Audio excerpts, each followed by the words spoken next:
In this video, I'm going to show you step by step how you can get your first client in the next 24 hours on Instagram.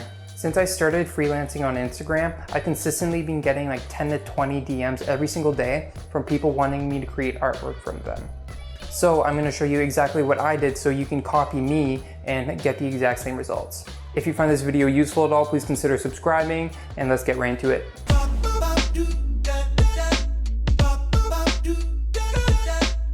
Okay, I'm not going to get into this one too much because this one's pretty obvious, but you want to start posting your work on Instagram. So if you're a photographer, post your photos. If you're a painter, post your paintings. Pretty straightforward. Try to aim for at least 12 posts before you move on to the next step. And try not to post anything that's too unrelated to your work. You kind of want to treat your Instagram kind of like a portfolio. So you don't really want to post pictures of like your dog or the vacation you went on to or your food or anything like that.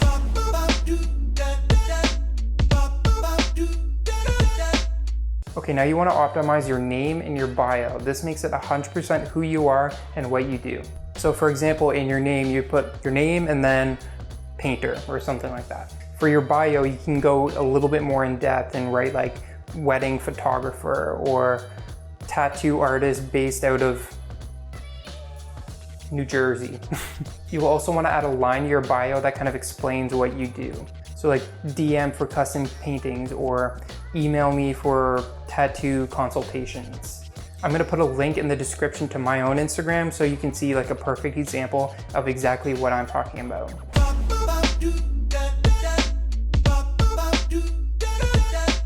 Okay, so this next part is exactly how you are going to land your first client. Okay, so what you want to do is find an account on Instagram that's very similar to yours. The more similar it is in quality and style, the better. Then you want to go into their followers and then one by one start visiting their profiles. If you think they could be a possible client of yours, start commenting on one of their posts.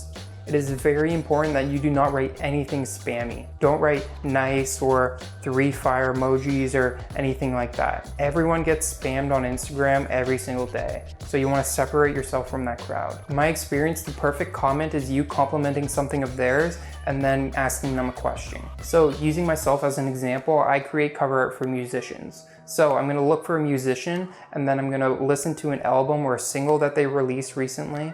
Then I'm going to comment on their picture and say, hey, just listen to this album, and I'm going to say it by name. I'm going to say the album title and everything. It sounded really solid. How long have you worked on it? Or how long have you been making music? Or do you have anything else in the works? Stuff like that. When you give people attention like that and show them that their work and their effort is appreciated, that's how you're going to separate yourself from everybody else. Every once in a while, you can also comment something like, hey, this is a really cool blank. Let me know if you ever want to do a free photo session. I'd love to work with you. Now you're probably thinking, Ryan, free? I don't want to work for free. Just bear with me. I will talk about that in a second. Honestly, I wouldn't comment that a lot, but only if it makes sense in context. Basically, the idea behind this strategy is that you want to create these small interactions and create these little relationships on Instagram. You'll want to write at least 30 comments like this every single day, at least.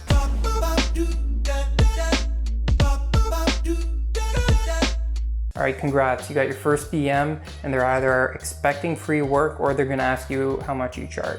Instead of straight up saying you do free work, just say the first painting or drawing or insert work here is free. That way, if they come back to you, then you know that they're coming back to you because of your quality of work, not because you don't charge anything. This also prevents a word of mouth of people saying, hey, you should go check out this guy's work. He'll do everything for you for free. You don't want that. So with working for free, your goal is to basically create a small portfolio of client work on your Instagram feed as well as in your highlights. Try to aim to have around 6 to 10 client projects on your feed and in your highlights. And if someone ever DMs you and says, hey, my friend told you that you do the first job for free, just let them know that you're no longer doing that anymore because you have too many orders to keep up with. Once you have that highlight on your Instagram, that shows front and center that you're trusted by at least 6 to 10 other people and creates trust with everybody who goes to your Instagram account. After that, just continue with that comment strategy. I wrote 30 comments every single day for 1 year, and that's resulted in me having a constantly full inbox of leads and people wanting to work with me. All right, so don't click off the video yet because I'm gonna say one more thing that might help you out. If you're trying to start freelancing on Instagram, in the comments of this video, write your name, your Instagram handle, and what kind of work you do. For everyone who comments, I'll check out your Instagram profile and see if I can give you any advice to help you get more clients. And also, please comment if you have any questions because I'll answer those. If you found this video useful at all, please consider subscribing. I'm going to be posting stuff like this every single Wednesday. See ya.